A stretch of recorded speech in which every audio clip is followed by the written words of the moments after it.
Assalamualaikum warahmatullahi wabarakatuh. Pada kesempatan kali ini, saya ingin menceritakan sebuah kisah tentang seseorang. Seseorang ini merupakan seorang kuli bangunan. Dia bersama teman-temannya tinggal di sebuah rumah, dan di dalam rumah tersebut terdapat lemari yang sangat kuno. Isi dari lemari tersebut adalah benda-benda yang mempunyai nilai-nilai magis. Hingga suatu ketika, seseorang ini berkeinginan untuk memiliki apa yang ada di dalam lemari tersebut. Kemudian, sesuatu hal yang tak terduga pun terjadi. Bagaimanakah kisah selanjutnya? Langsung kita masuk ke ceritanya. Di kesempatan kali ini, saya ingin menceritakan satu pengalaman narasumber yang waktu itu bekerja sebagai kuli bangunan. Sebut saja namanya Reno. Reno dengan satu rombongannya, termasuk mandor, tukang, dan yang lainnya. Nah, mereka ini singgah di salah satu tempat, yaitu sebuah rumah yang memang diperuntukkan untuk seluruh pekerjanya. Rumah yang dia tinggali ini semacam kontrakan yang sementara waktu mereka tinggali sampai pekerjaannya selesai. Rumah itu terdiri dari 4 kamar, sementara para pekerjanya itu totalnya ada sekitar 15 orang yang dikerjakan. Proyek ini adalah proyek jalan. Nah, setiap selesai bekerja, mereka satu rombongan pulang ke rumah yang sudah disediakan oleh bosnya. Rumah itu terbilang rumah tua, dari jenis bangunannya, dari jenis gentengnya pun rumah itu terbilang usianya sudah lama. Tapi secara konduksi, karena Reno itu tukang bangunan, rumah itu masih layak pakai. Dan kondisi rumah yang tidak dihuni ini suasananya sedikit berbeda. Jam 3 sore, bersama rombongannya, Reno menyiapkan seluruh tempat tidur. Tapi mereka itu tidak semuanya di kasur, tapi ada yang di ruang tamu beralaskan tikar. Kondisi kamar mandi yang kotor, mungkin karena rumah itu tidak ada yang merawat sama sekali. Jadi kondisi lantai, atap, dan halaman sangat tidak terawat. Tapi keadaan seperti itu yang memang sudah biasa bagi Reno dan teman-temannya. Karena setiap kali pindah tempat proyek, bosnya ini pasti menyediakan rumah untuk singgah. Sementara dengan kondisi rumah yang sudah lama tidak ditempati, ya seperti sekarang ini, dari halaman depan sampai belakang banyak sekali kotoran hewan seperti tikus yang membuat Reno dan teman-temannya ini sedikit tidak nyaman. Sore hari semua sudah dirapikan, dan malam harinya habis sholat isya, mereka pun asik dengan dunianya masing-masing. Ada yang beli nasi goreng, ada yang keluar nongkrong, dan entah ada yang pergi kemana. Sekitar jam 10 malam waktunya istirahat agar besok paginya kembali fit. 15 lebih pekerja proyek yang tidak mungkin tidur di satu tempat. Akhirnya Reno dan 5 temannya memutuskan untuk tidur di kamar. Rumah itu yang memang ada beberapa kamar, dan salah satunya terletak di pojok paling belakang dekat dengan kamar mandi. Saat Reno masuk ke kamar tersebut sendirian, dia melihat ada lemari jati yang masih berdiri dengan kokohnya. Ada 4 lemari, yang salah satu lemari itu terdapat kaca bulat yang sudah buram. Lemari itu dibuka oleh Reno, perlahan-lahan tapi pasti. Lemari itu dibuka dan terdapat benda-benda yang masih tersimpan tertata rapi. Dari jenis batu akik, keris kecil seperti semar mesem, bahkan ada bentuk yang lebih aneh, yaitu batu tapi berkepala seperti ular.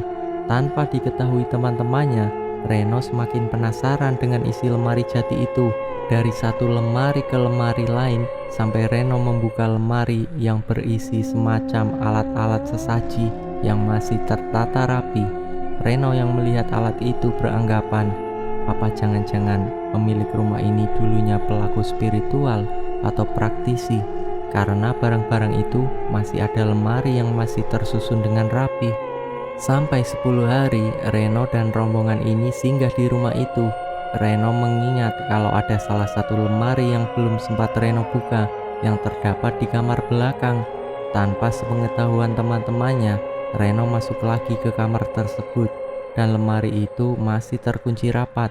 Namun, saking penasarannya dengan lemari yang terbuat dari kayu jati itu, sampai lemari itu digoyang-goyangkan. Malam hari ini jam setengah 1 malam, teman-temannya ini sudah tidur semua karena besok jam 5 sudah harus berangkat bekerja. Setengah 1 malam yang harusnya Reno tidur bareng dengan temannya, tanpa Reno sadari hanyalah dirinya yang belum tidur. Dia masih gencar ingin melihat isi lemari itu, sampai Reno ini mengambil alat proyeknya untuk membuka lemari tersebut. Suasana malam hari yang hening, angin malam yang menyambutnya tidak membuat Reno putus asa. Hampir setengah jam Reno berusaha membuka lemari itu, namun tiba-tiba Reno mendengar suara aneh. Entah suara apa, tapi seperti suara desiran ular. Dia mencoba mengacuhkan suara itu, tapi lama-lama suara itu semakin jelas terdengar di telinganya. Benar-benar membuat Reno ketakutan. Bulu kuduk langsung berdiri.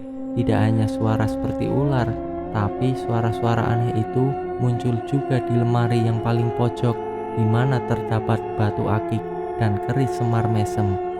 Reno yang sendirian dengan situasi seperti itu langsung bergegas menyusul temannya yang sudah berada di dalam mimpi.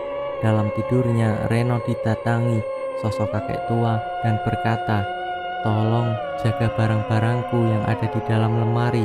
Jangan kau ambil. Jika kau ambil, kau akan tahu akibatnya." Di dalam mimpinya, Reno mendapatkan isyarat seperti itu. Bukannya takut, tapi menambah rasa penasarannya. Apa sih maksud mimpi itu? Bodoh lah, besok aku akan coba buka lemari itu. Dan di esok harinya, sebelum Reno berangkat kerja, dengan sengaja Reno mengambil batu akik yang tersimpan di lemari dan ditunjukkan ke teman-temannya. "Nih, aku punya batu akik. Bagus kan?" ujar Reno dengan gembiranya. "Wih, dapat dari mana, Ren?" "Beli dong," jawab Reno dengan tegasnya. Dengan sengaja dia bohongi teman-temannya. Dia tidak mengaku kalau barang itu dari lemari yang ada di kamar pojok belakang. Selama Reno ini bekerja sampai jam 8 malam, tidak ada kejadian yang aneh. Tapi setelah pulang dari kerjanya ini, kira-kira setelah sholat isya, saat teman-temannya yang duduk di teras depan sambil ngobrol, ngerokok, dan juga ngopi, Reno yang berada di dalam kamar melihat-lihat benda yang lain, seperti berbagai macam batu akik yang berwarna biru putih yang sangat cantik, abu hitam, dan ada salah satunya itu yang berbentuk ular. Salah satunya itu yang berbentuk lingkaran kepala ular dan hanya bisa dilihat kalau di bawah lampu. Di lemari itu, Reno juga menemukan keris semar mesem yang kecil, hanya berukuran 10 cm, dan Reno tahu kalau benda itu mempunyai fungsi tersendiri serta amalan yang harus dibaca, karena dia waktu itu tahu dari teman-temannya. Dengan percaya dirinya tanpa berpikir ke depannya akan bagaimana, malam itu Reno membaca mantra yang pernah diajarkan temannya, yang ternyata berdampak ke dirinya sendiri. Tiba-tiba tubuhnya menggelinjang dan seperti orang yang kesurupan. Wah! Teman-temannya yang ada di dalam kamar yang lain dan juga ada di ruang tamu, kemudian di depan rumah, semuanya itu langsung masuk melihat kondisi Reno yang seperti orang kesurupan. Reno yang seorang laki-laki tulen, tapi suaranya seperti suara wanita. Mungkin sosok wanita yang ada di dalam keris semar mesem sudah merasuk ke tubuh Reno, yang membuat teman-temannya itu bingung harus bagaimana. Jika didekati, Reno ini berperilaku seperti wanita penggoda. Sampai 1 jam kesurupan seperti bencong. Semuanya kalang kabut bingung harus bagaimana. Yang akhirnya 5 orang memegangi tubuh Reno dan membacakan doa yang mereka bisa. Isi lemari yang gaduh semakin terdengar. Tubuh Reno yang terus-menerus memberontak. "Wah, lepas, lepas. Pegang tangannya. Kakinya juga jangan sampai lepas," perintah dari temannya. Ayat kursi dilantunkan bersama-sama membuat tubuhnya Reno melemah seperti pingsan. Namun suara gaduh dari lemari di kamar belakang seperti barang-barang yang saling beradu membuat seisi rumah itu penuh suara seperti batu kerikil yang dilempar. Jam 1 malam, salah satu mandor, sebut saja namanya Pak Rahmat, beliau keluar rumah untuk mencari bantuan kepada warga sekitar. Dan kebetulan di perempatan jalan ada beberapa warga yang sedang ada di pos ronda. "Pak, tolong Pak, saya minta bantuan." "Iya Pak, ada apa?" "Itu di rumah tua itu ada orang yang kesurupan." Sontak saja warga yang mendengarkan tutur dari Pak Rahmat ini langsung memanggil salah satu praktisi yang kebetulan rumahnya tidak jauh dari tempat itu. "Assalamualaikum, Assalamualaikum," ketukan dan teriakan warga yang sedang ronda sampai akhirnya Pak Kiai keluar. "Waalaikumsalam. Ada apa ya kok rame-rame begini?" "Maaf Pak Kiai, sudah ganggu. Itu ada orang yang kesurupan di rumah tua Pak." Pak Kiai yang mendengar itu langsung mengambil peci dan sarung, kemudian langsung bergegas mengikuti Pak Rahmat dan beberapa warga yang jaga di pos ronda. Mereka jalan kaki sampai ke rumah tua itu. Pak Kiai yang dikejutkan saat melihat Reno yang masih dijaga dan dipegang oleh 4 orang, sementara tubuh Reno juga masih berontak sampai salah satu temannya kejeduk tembok sampai kepalanya membiru. Dengan segala keyakinannya, Pak Kiai mencoba melunturkan pengaruh negatif yang ada di tubuhnya Reno. Bahkan sampai ada pergulatan antara Pak Kiai dan sosok yang ada di tubuh Reno. Tenaga Reno yang sangat kuat hingga membuat Pak Kiai sangat kewalahan. Teman-temannya yang masih berusaha kuat memegang Reno. Sampai jam 2 pagi keadaan Reno sedikit membaik. Pak Kiai yang tahu sedikit tentang latar belakang rumah itu, Pak Kiai sedikit bercerita. Dulunya rumah itu dihuni oleh seorang kakek tua yang setiap kali keluar selalu menggunakan batu akik, tidak pernah satu kali pun ketinggalan, dan suka sekali dengan barang klenik dari berbagai macam batu. Keris beliau punya, usut punya usut. Secara mendadak kakek tua itu tidak diketahui keberadaannya oleh warga sekitar kalau dia itu menghilang.